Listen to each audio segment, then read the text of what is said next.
네, 아름답고 은혜로운 찬양 감사드립니다. 광야 같은 세상 속에서 주만 의지하며 살아가시는 우리 성도님들 다 되시기를 축복합니다. 네, 오늘은 맥주 감사 주일입니다. 이 맥주 감사 주일날 오신 모든 성도님들 가운데 하나님의 크신 은혜와 복이 있기를 축복합니다. 네, 올해부터 우리 교회도 맥주 감사 주일을 지킵니다.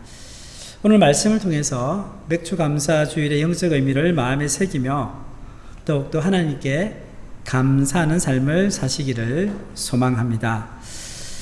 우리는 한 해를 살아가면서 우리 삶에 특별한 의미를 더하는 다양한 날들을 맞이하게 됩니다. 개인적으로는 생일이 그렇고요. 어른들 세상을 떠나신 기일이 그렇고, 또한 특별한 기념일이나 축하하는 날들이 있습니다. 그리고 사회적으로는 역사적인 순간을 기억하며 기뻐하거나 때로는 공동체의 아픔을 함께 나누는 추모의 날들이 있습니다. 이처럼 다양한 감정이 교차하는 특별한 날들이 우리의 달력들을 채우고 있습니다.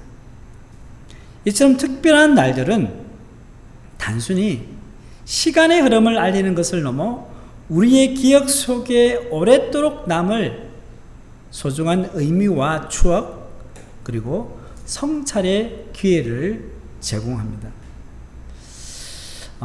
유대인들에게는 한 해를 생활하면서 아주 특별한 의미를 담는 절기가 세 가지 있었습니다. 이것을 구약에서는 이스라엘의 3대 절기라고 부릅니다. 이스라엘 민족이 지키는 절기가 더 많지만 그 중에서 제일 중요한 절기 세 가지가 있습니다. 오늘 본문에도 나오죠. 첫 번째는 뭡니까? 유월절입니다. 유월절. 유월절은 다른 말로 무교절이라고 하죠. 두 번째는 맥추절입니다. 이 맥추절도 다른 표현이 있어요. 칠칠절, 또 오순절이라고도 합니다. 마지막 세 번째는 수장절입니다. 이것은요, 장막절 또는 초막절이라고도 합니다. 이 세 가지 절기는 이스라엘 민족의 한 해 생활 주기와 깊은 관계가 있습니다. 이스라엘 민족의 달력에서 한 해의 첫 달을 뭐라고 하냐면 아비벌이라고 합니다. 아비벌. 오늘 본문 말씀에 나오는 유월절은 이 아비벌에 있습니다. 첫째 달이죠. 우리 같으면 1월이죠. 유월절은 이스라엘 백성이 애굽에서 종살이 하다가 하나님의 권능의 팔로 구원받은 것을 감사해서 지키는 절기입니다. 그래서 이스라엘 백성은 그렇게 구원받은 것을 기념하며 그 절기가 포함된 달을 한 해의 시작으로 삼습니다. 또한 그들은 이 절기를 민족의 출발점으로 삼았습니다. 두 번째 맥추절은 대개 한 해의 흐름에서 절반 정도 되는 때에 지키는 절기입니다. 이때 보리와 밀과 같은 곡물을 추수하고 하나님께 감사했습니다. 세 번째 수장절은 추수해서 저장한다고 해서 수장절입니다. 수장절은 한 해의 제일 마지막 부분에 가을 거지를 하는 절기입니다. 이때 각종 농산물을 추수하는데 특히 포도, 올리브, 무화과 등 가을에 추수하는 열매를 다 수확하고 하나님께 감사했습니다. 하나님께서는 이스라엘 백성이 이렇게 해서 한 해를 보내기를 원하셨습니다. 또한 그렇게 평생을 살기를 원하셨습니다. 이를 통해서 이스라엘 백성은 한 해의 삶의 주기, 그리고 평생의 삶의 흐름에서 하나님께서 우리를 구원하셨고 우리 삶의 과정을 인도하시고 우리 구원을 완성하신다는 것을 계속해서 기억할 수 있었습니다. 또한 끊임없이 되새기며 삶 속에서 배웠습니다.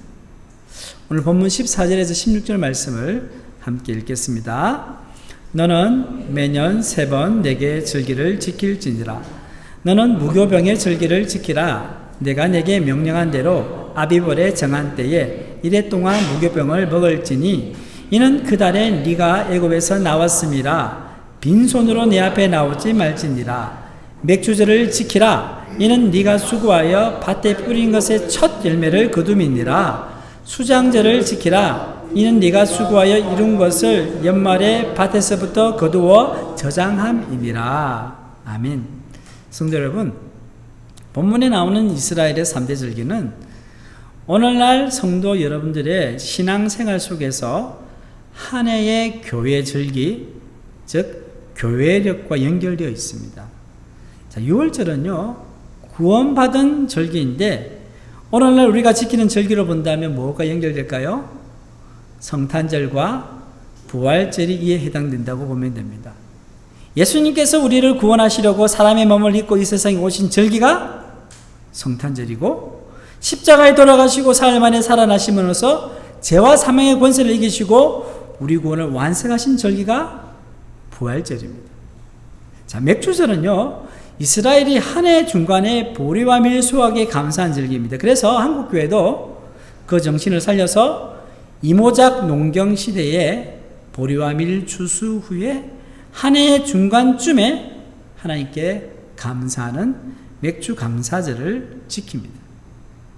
어떤 분들은 현대의 많은 사람이 더 이상 농사를 짓지 않는데 왜 굳이 맥주 감사절을 지켜야 하느냐고 반문하기도 합니다. 좋은 질문이죠. 실제로 대부분의 교인들이 더 이상 농사를 짓지 않습니다.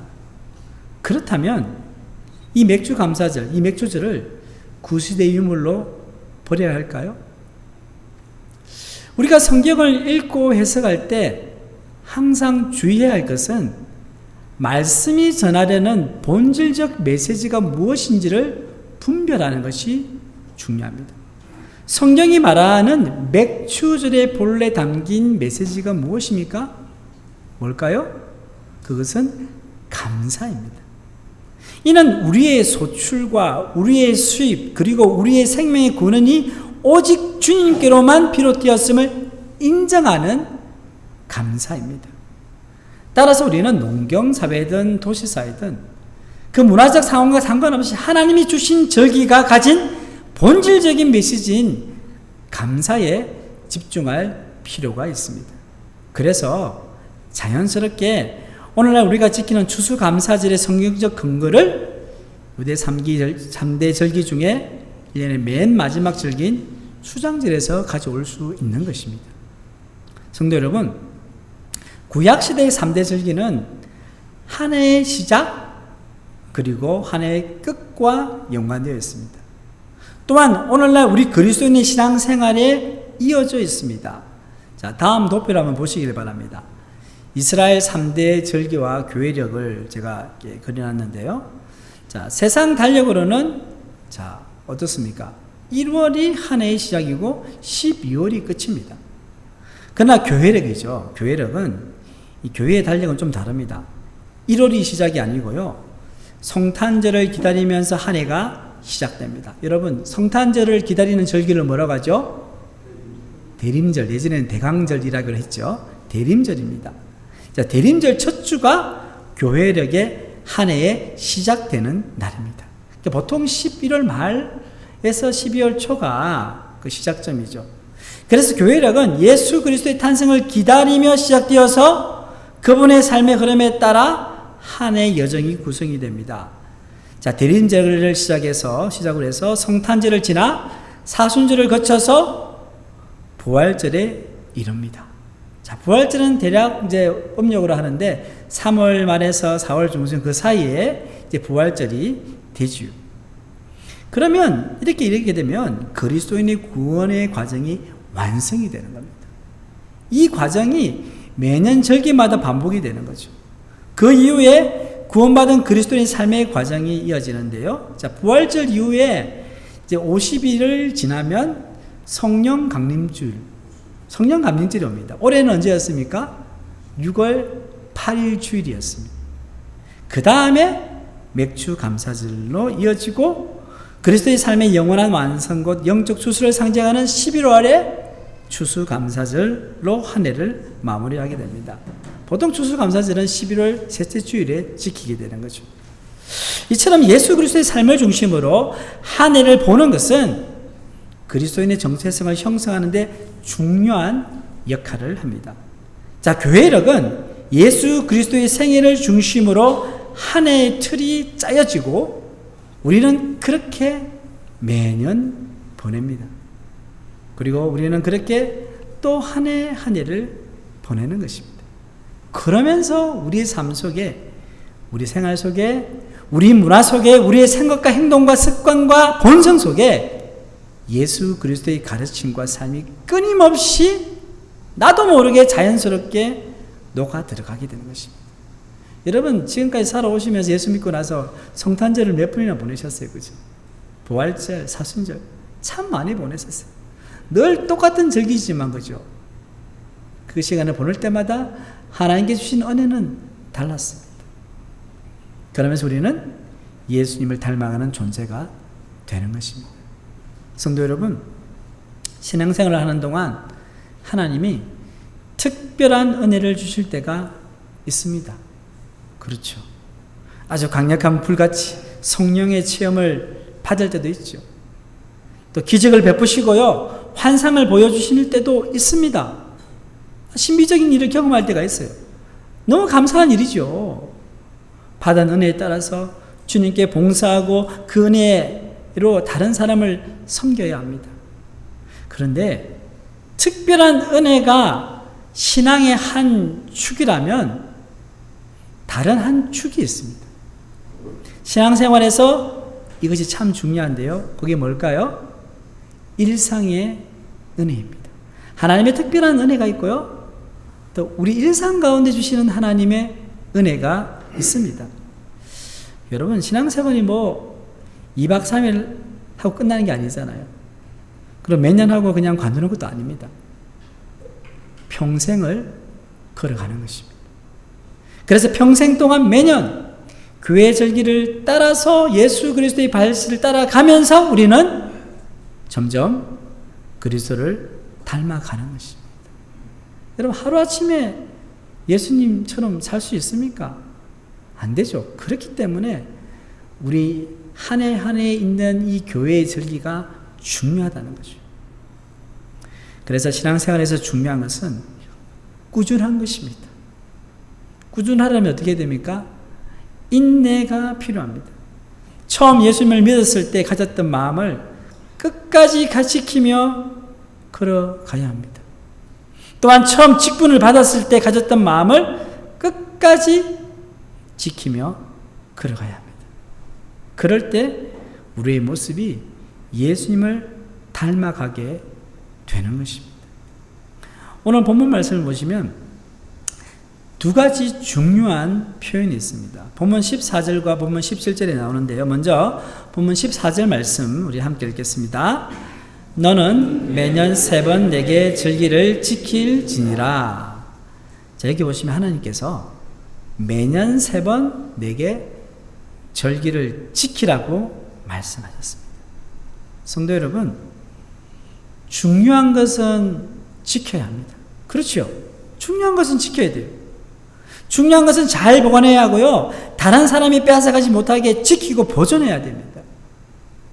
자, 본문 17절 말씀 읽겠습니다. 내 모든 남자는 매년 3번씩 주 여호와께 보일지니라. 여기 보시면 하나님께서 매년 3번씩 주 여호와께 보일지니라고 명령하십니다.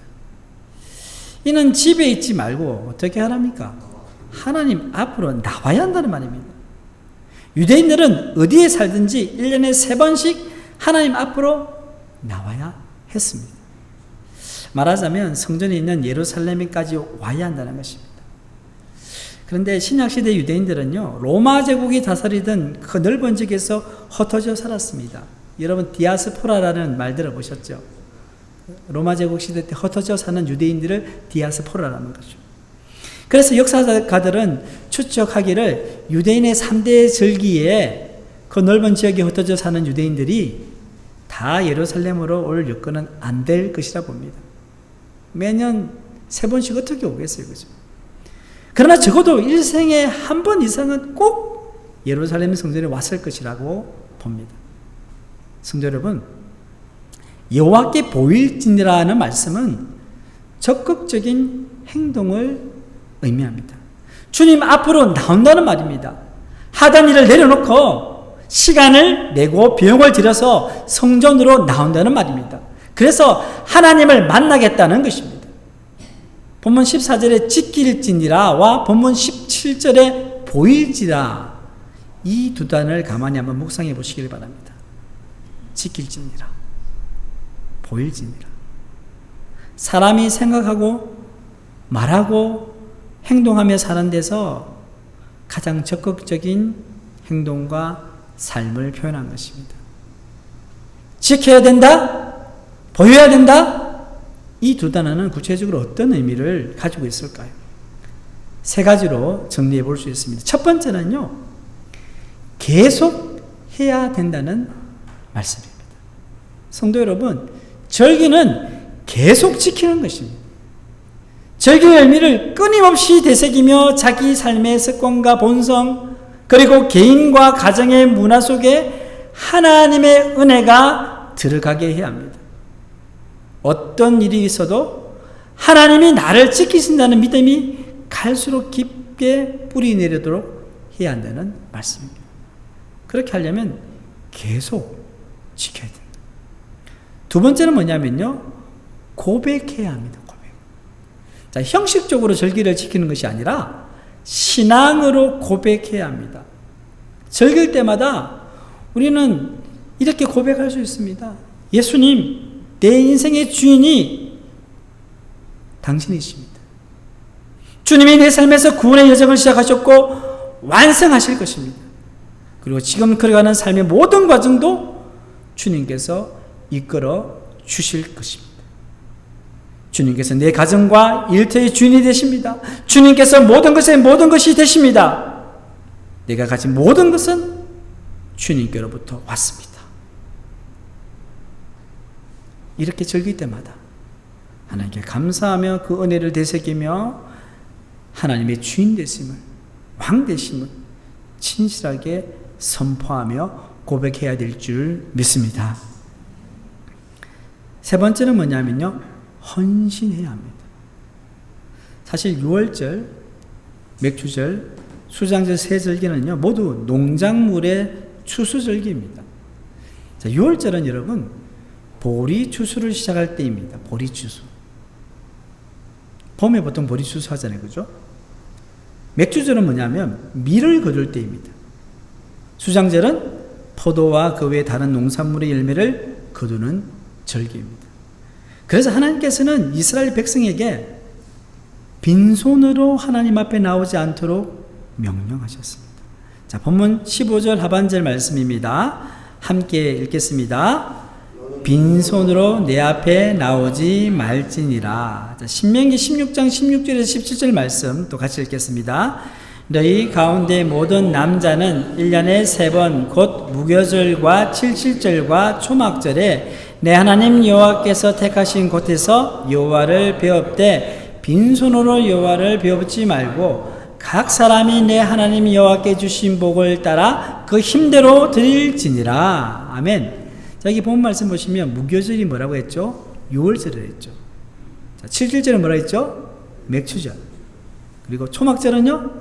수장절을 뜻합니다. 자, 그리고 빈손을 하나님께 보이지 말라는 것은 뭘 이야기합니까? 예물을 드리라는 말씀입니다. 이는요, 모든 것이 하나님께로부터 왔다는 믿음을 예물을 드림으로 고백하라는 거예요.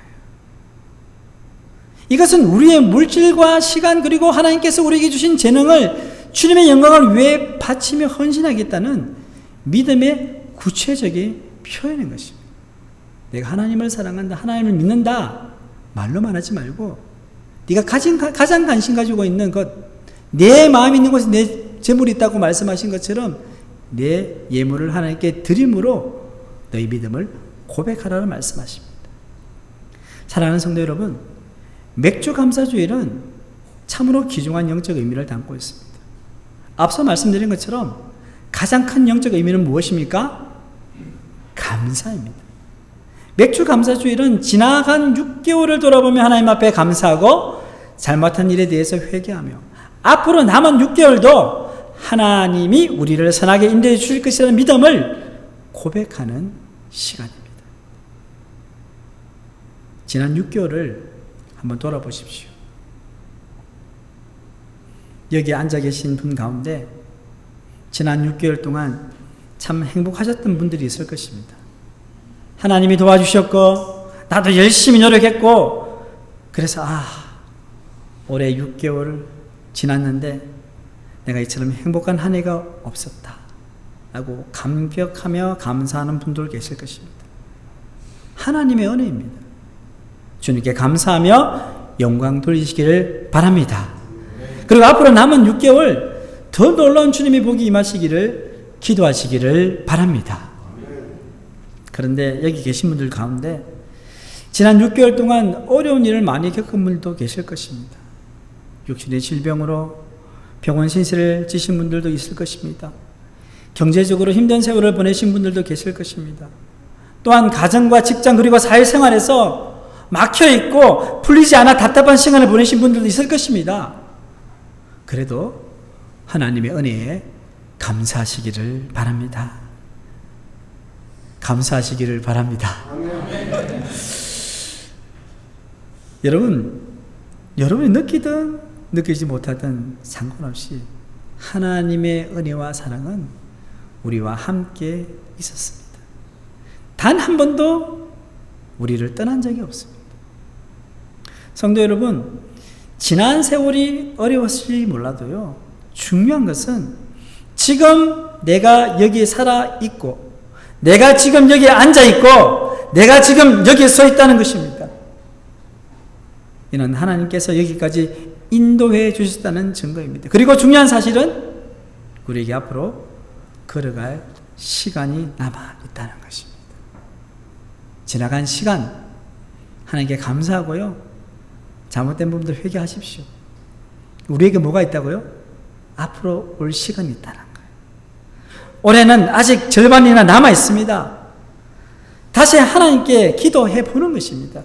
하나님, 올해 남은 절반이 이 시간에 주님의 복이 제 삶에 임할 줄 믿습니다. 제가 기도하면서 걸어가겠습니다. 하나님의 은혜와 복을 내려 주시옵소서.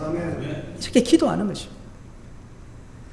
인생 전체를 놓고도 이런 묵상을 할 수 있습니다. 여러분, 여기 계시는 분들 나이가 서로 다르지 않습니까? 연세 많으신 분이 있고요, 아니면 비교적 젊은 분들도 있습니다. 근데 다 마찬가지입니다. 연세가 많으셨다고 해서 인생의 시간이 절대적으로 짧게 남았고, 젊은 분이라 해서 내가 앞으로 걸어갈 인생의 시간이 분명히 더 길게 남은 것, 여러분, 아닙니다.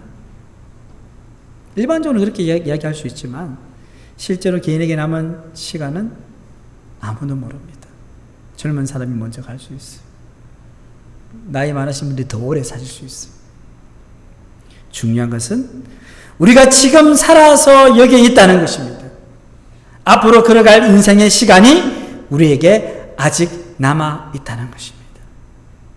하루를 살아도 참으로 위대하게 살 수 있고요, 20, 30년의 긴 세월을 살아도요, 가치 없고 의미 없이 허송세월 할 수도 있습니다. 사랑하는 포항샘물교회 성도 여러분, 맥주 감사주일의 영적 의미는 이런 것입니다. 하나님, 내 인생이 여기까지 걸어오게 하신 은혜에 감사드립니다. 앞으로 걸어갈 인생길도 하나님께서 복 주셔서 마지막에 아름답고 풍요롭게 열매 거두게 하여 주시옵소서. 그래서 마지막 절기인 추수감사절을 믿음으로 바라보면서 하나님 앞에서 중간 결산과 중간 감사를 돌리는 것이 맥주 감사절입니다. 성도 여러분, 생각해 보십시오. 그런 감사를 가지고 살아가는 사람의 미래와 염려와 불안과 걱정과 근심을 가지고 살아가는 사람의 미래, 어떻게 같겠습니까? 차이가 나지 않겠습니까? 하나님께서는 저와 여러분의 삶에 복 주시기를 원하십니다. 오늘 하나님 앞에서 맥주 감사주의를 지키면서 지나온 6개월 동안 베풀어 주신 하나님의 은혜에 감사하시기를 바랍니다. 그리고 남은 6개월의 삶이 하나님 안에서 복될 것이라고 확신하며 믿음으로 걸어가시기를 바랍니다. 그리하여 성도 여러분의 남은 인생길, 그리고 여러분의 가정과 일터와 모든 삶 위에 하나님의 은혜와 복이 충만하시기를 주님의 이름으로 축원합니다. 하나님 아버지, 오늘 맥주 감사주의를 맞아 저희를 주님의 전에 불러주시고 귀한 말씀으로 저희 심령을 채워주시니 감사합니다. 지난 6개월 동안 베풀어 주신 한량없는 은혜와 사랑에 진심으로 감사드립니다. 저희의 삶 속에서 경험한 모든 기쁨과 슬픔과 실패 속에서도 주님의 손길이 함께 하셨음을 고백합니다. 혹 저희가 주님의 뜻을 온전히 따르지 못하고 세상의 염려와 근심에 사로잡혔던 순간이 있었다면 용서하여 주시옵소서. 이제 남은 6개월의 시간도 주님께 온전히 맡겨드립니다. 저희의 발걸음을 인도하시고 믿음으로 살아갈 힘과 용기를 다하여 주시옵소서. 주님께서는 저희의 모든 것의 근원이 되심을 고백합니다. 주님의 영광을 위해 헌신하는 삶을 살아가게 하여 주시옵소서. 맥주 감사절의 영적 의미를 깊이 새기며 날마다 감사와 찬양이 넘치는 삶이 될 수 있도록 은혜를 다하여 주시옵소서. 이 모든 말씀 우리 주 예수님의 이름으로 기도드립니다. 아멘. 이제 다 같이 봉헌하겠습니다.